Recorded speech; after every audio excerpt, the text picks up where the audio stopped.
Perfect. That took me 2 hours.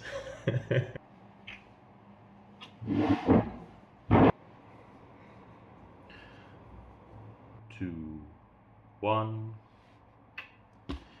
Hello and welcome to this long-awaited video.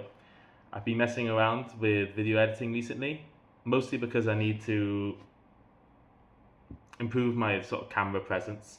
I get very awkward on camera and very critical of every tiny detail, so I kind of need to fix that because I have a video pitch that me and Paolo need to do at the end of the month for our script, and I need to get more relaxed on camera. And since Chris has been asking for all these voice notes about football, I thought, why not merge the two? Anyway, that's a long-winded way of welcoming you to how I think Arsenal's transfers fit in, how they'll play, where they'll play, and more. A video by Commando Tactic. So before we get right into the transfers, I actually wanted to look into how close Arsenal have been to winning the league. Obviously, you've come second, like, was it 3 times now in a row? But I wanted to see if your performances actually warranted that. There's that classic adage, right? Attack wins you games, defense wins you leagues. I wanted to check if that was true first of all. Well, it isn't actually. I looked into the XG and the goals scored, the goals conceded, and it's almost straight down the middle. 14 out of the 28 times the best defense won, 13 out of the 28 times the best attack won. So it's marginal. To be honest, it's straight down the middle. As far as XG goes, the highest scoring XG team wins the league 5 out of the 9 times. The highest XG against team, so the best defense, wins 5 out of 9. But to win the league, 8 out of 9 times, the team has had one or the other. So that old adage, attack wins you games, defense wins you leagues, is kind of bullshit. You just need one or the other, essentially. So I looked into like what is the average XG needed to win the league, right? So on average, over the last 9 seasons, the champion has averaged around 2.39 XG, so goals, and 0.87, I have my script, 0.87 XG against, right? So that is the champion average over the last 9 seasons. Arsenal have never reached that. Actually, I lie. You've reached that defensive number, or close to that defensive number, twice. So if you have a quick look at your first title challenge in 22-23, you were 5 points off City that season, so it was a close title challenge.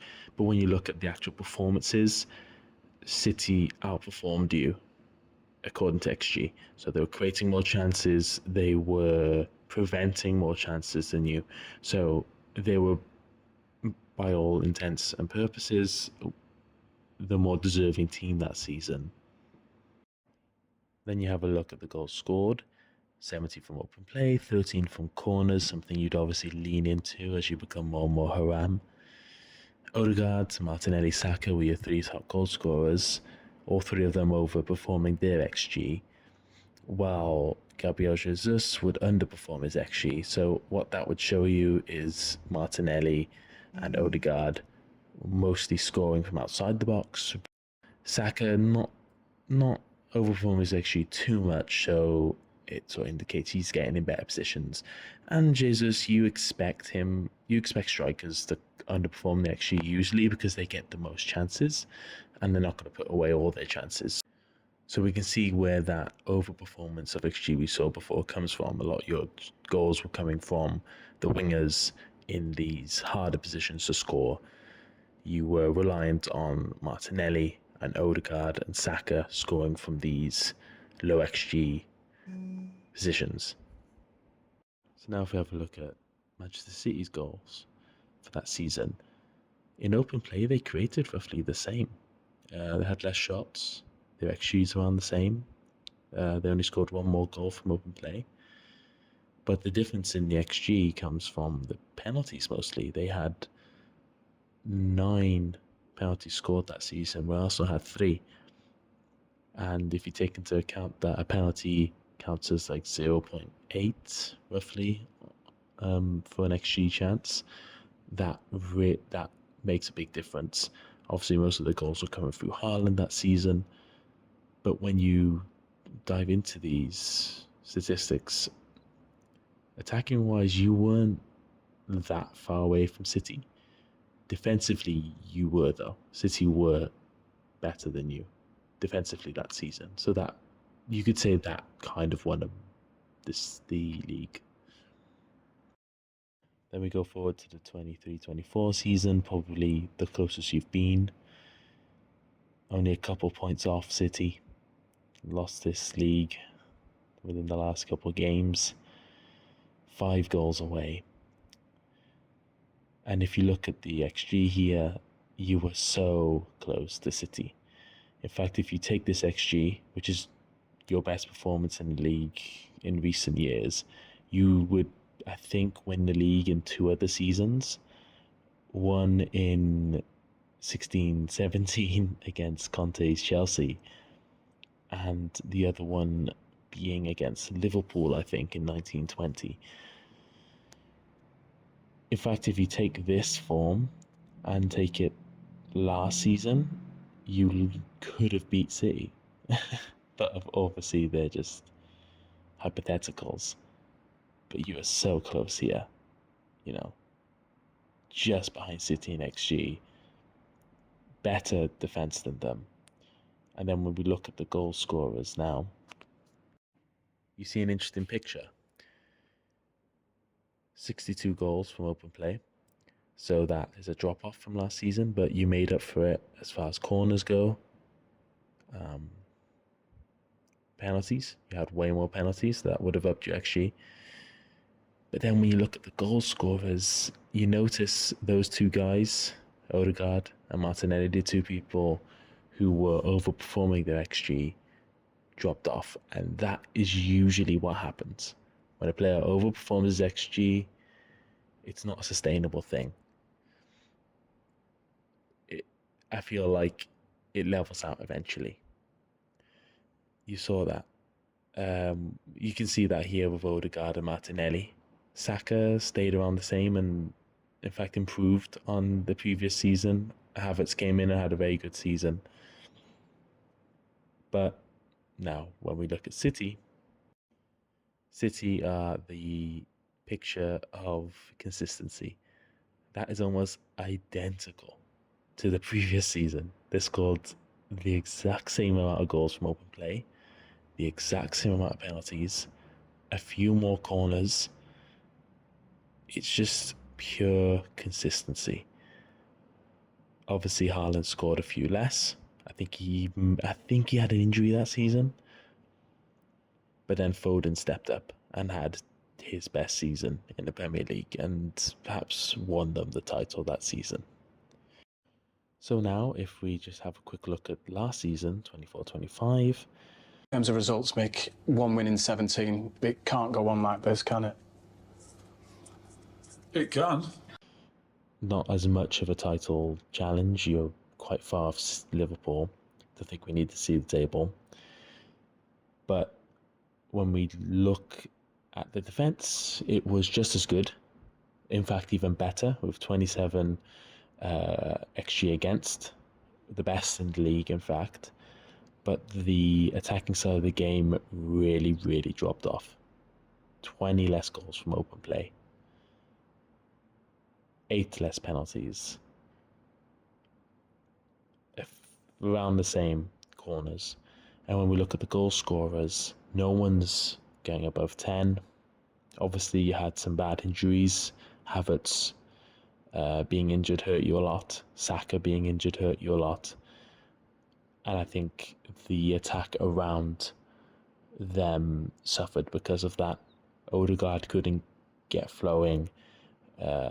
Martinelli hasn't managed to keep up that over performance of XG. And like we said, when someone overperforms his XG, it can't be consistent unless you're quite literally the best player in the world.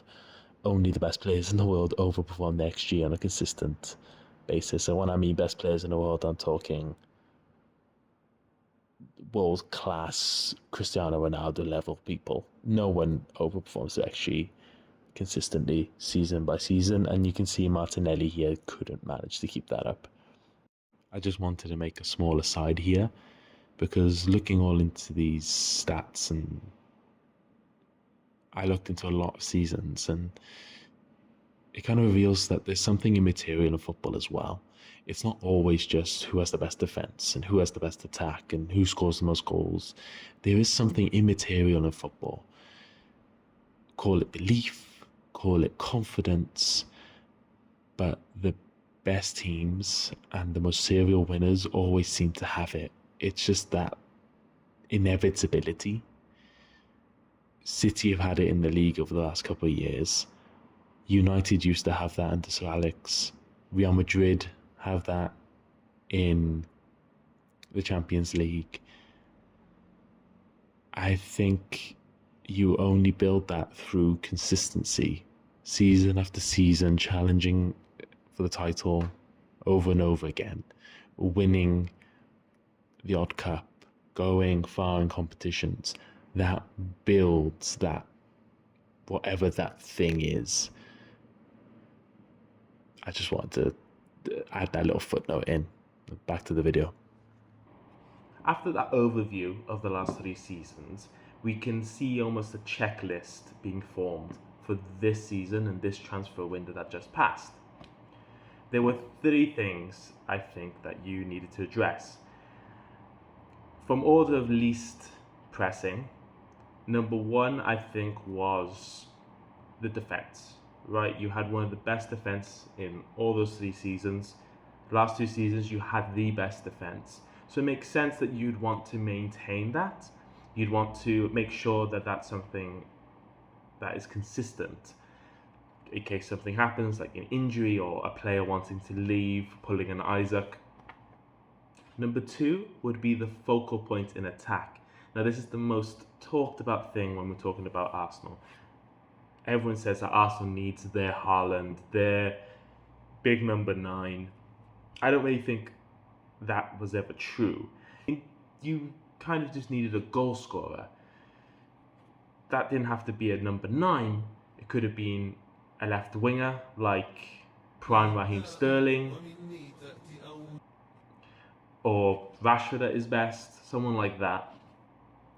But it makes sense that you went for a number 9 this season, because there's more of them on the market. There's less attacking left wingers or goal scoring left wingers about.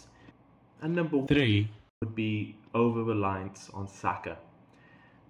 It shows over the last 3 seasons, Saka was your most consistent attacking player. He always scored close to his XG. It makes sense that you're more reliant on him. He is your best player, but you saw last season, one injury, and that can really mess up your attack.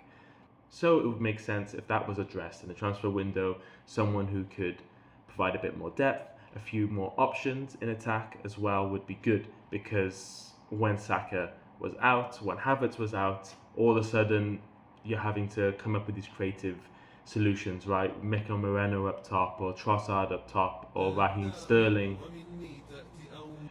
up top. So it makes sense if you address that. More options in attack, more depth. So let's have a look at your transfers and see how you did that. And you mentioned the international break, but Bukayo Saka after the break, you talk positively about.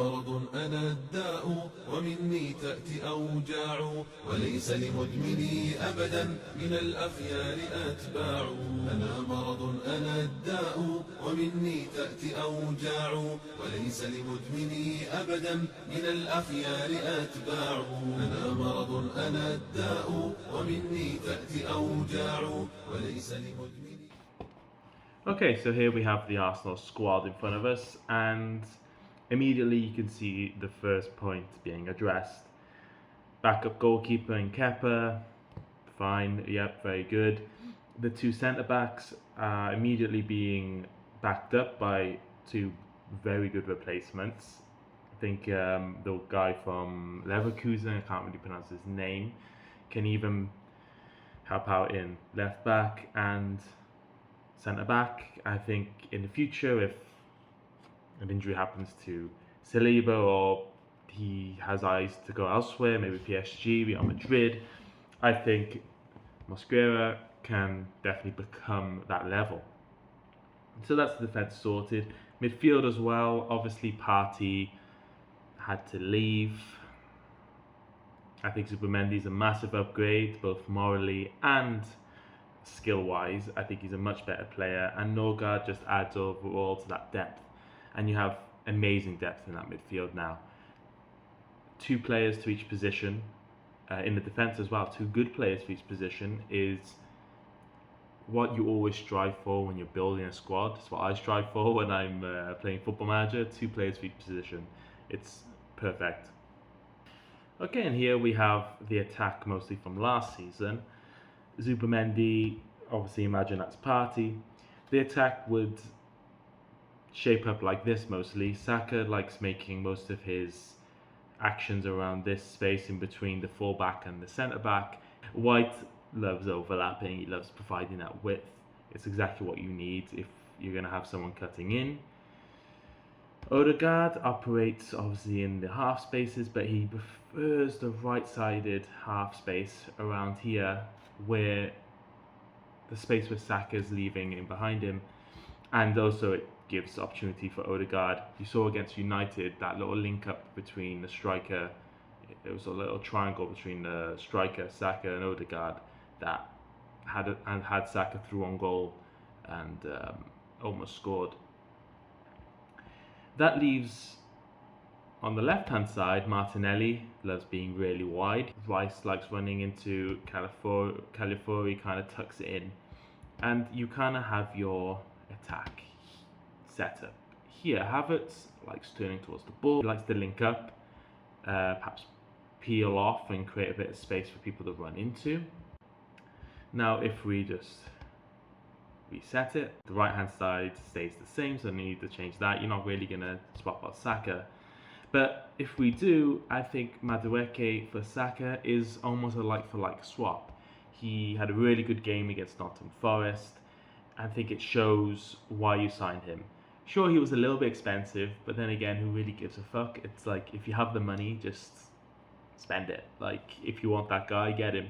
I think he's a decent signing. Like I said, he's a almost like-for-like, so it won't completely change your attack when Saka can't play or when Saka needs to be rested. You know, it's not like everything has to change. You can bring him in and still play a similar way. White can still overlap, Odegaard can still link up with him in a similar way that he does to Saka.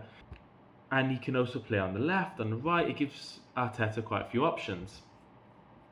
If we keep Saka in there. And then obviously a big number 9, Gyökeres, I think really changes this attack. There's been a lot said about Gyökeres recently, leading the chart with hair flicks per minute. He obviously plays in Timberlands, which is a rare trait, but he reminds me of someone actually, because someone else had that exact same criticism, and that's Romelu Lukaku. He's almost misprofiled in a similar way as well. Lukaku was always talked about as this big hold-up play target man, similar to how Gyökeres was talked about when he first was coming in, but neither of those players are that. They're big, they're tall, they're strong, but they're the type to want to get in behind and make those channel runs.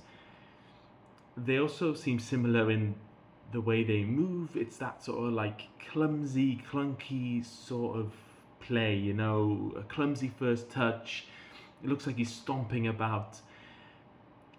It can sound like a negative, but that sort of striker can add a lot with his movements, with his physicality, his battering ram type of physicality. And if we look at how he'll change the shape, Gyökeres, the big thing he did under Amorim, and something Amorim likes in his strikers, is making channel runs. So that is getting in between the fullback and the defender, centre back, getting in there, making like a curved run like that into the back post. What that'll do is like it pulls the centre back back. It might even draw in the fullback to deal with him, and all of a sudden you've got more space in this box for someone maybe like Odegaard to float into the box. It creates way more issues because he's running in behind, he's creating problems rather than Havertz coming and trying to link up. I don't think Gyökeres is going to, per se, score 20 to 30 goals. He's not going to be your Haaland, but then again, you don't really need that.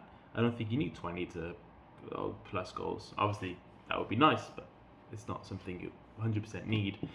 I think anywhere close to 15 goals would be perfect. Who he'll get those goals against is another thing. He does seem like a flat track bully. If you look at who he scored against in Portugal, it was only like 1 goal against the top 4 or 3 I think they have there. That isn't always a bad thing though, knowing that you have that guaranteed goal against a team that's sitting deep against you. You saw Liverpool against Burnley, for example, that almost ended 0-0. A bit of skill in the box, a bit of luck with the penalty, and bam, Liverpool get those 3 points out of nowhere. So when a team is really frustrating you, it's useful to have that striker who's going to pop up with that tap in, that nasty goal or two, you know, when the defense is all messy and he just pokes at it and scores. Having a player who can get those goals for you is important. I think he's already started fairly well. I think he could lose a bit of weight, maybe get a bit leaner, get a bit faster to keep up with the Premier League. But I think it does transform your attack, and like I showed, it will create a lot of space for Saka and someone else, which leads us on to, now obviously if we swap out Martinelli for the new guy, Eze, who was originally going to be the total topic of this video, but I decided to expand it. Eze looks like he's going to be playing on the left for you. Now, he isn't the same as Martinelli. He's not as glued to that wide space. For Crystal Palace, he liked playing all around here into this half space. He was a wide number 10. He would come deep to get the ball off the defense, progress it, and then get shots on the edge of the box. And what type of player is Eze? Now, he's not ultra creative. He got quite a few assists last season. Quite a lot of them were from corners. What he's majorly good at is dribbling, right? He's a really, really good dribbler, and his shooting is also really good. He leads the world actually in this one very obscure stat. When a player takes a shot and then another shot comes as a result of that shot, so the goalkeeper parries it, then the striker takes a shot, that is a metric that's counted. Eze is leading that. So what does that mean? That means Eze, when he does take a shot on the edge of the box where he likes to do his shooting just inside the 18-yard box, they're always of a good enough quality where the goalkeeper just doesn't just catch it or hit it over the bar or out for a corner. It's such a good shot that often the goalkeeper has no option but to parry it into space. And that sounds perfect for a player like Gyökeres to come in and do a little tap in. Another thing he brings is obviously the dribbling aspect. When you do beat your man, you create so much space for the players around you, and that's something Eze will bring for sure. My only reservation though is if he does come that narrow, there's a lot of space on that left flank. Calafiori can get up there, but when you look at his statistics, he's not an amazing overlapper. He's good on the ball, but I think it would add so much more if you had like a really attacking left wing back, like a Aït-Nouri who just went to City or someone like that. It would add so much and would help Eze as well on that left hand side.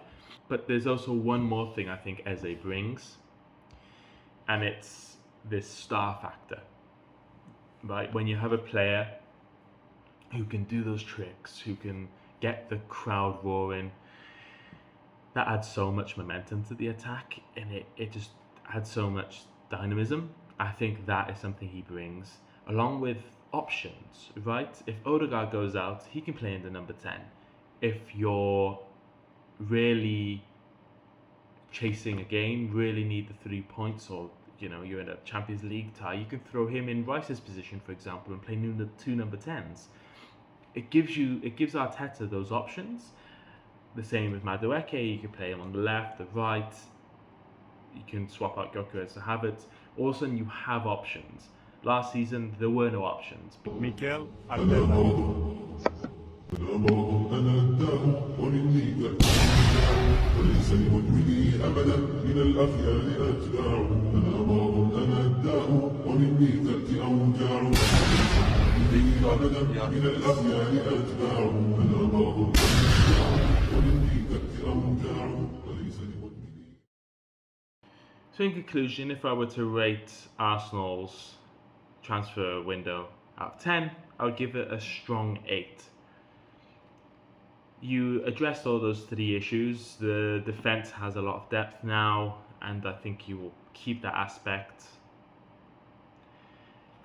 The attack now has a focal point in Gyökeres, but there's some question marks there on how well he'll be able to transfer that form he had last season into the Premier League. If he does go the Lukaku route, I can imagine him having very long goal droughts, and it could be very frustrating. But you have options there, which is good. You do have options if he's not working out. And the over-reliance on Saka, I mean, you already saw in the Nottingham Forest game, right? Saka was out injured, Odegaard had to come off, he still won 3-0. Madueke stepped up, Eze stepped up. I think attacking-wise, you're going to be way better than last season for sure. Will it be enough to challenge for a title? We'll have to see. I think it is. I think you could be really excited for last season. I mean, at least you're not United. Ruben Amorim. Andre Onana.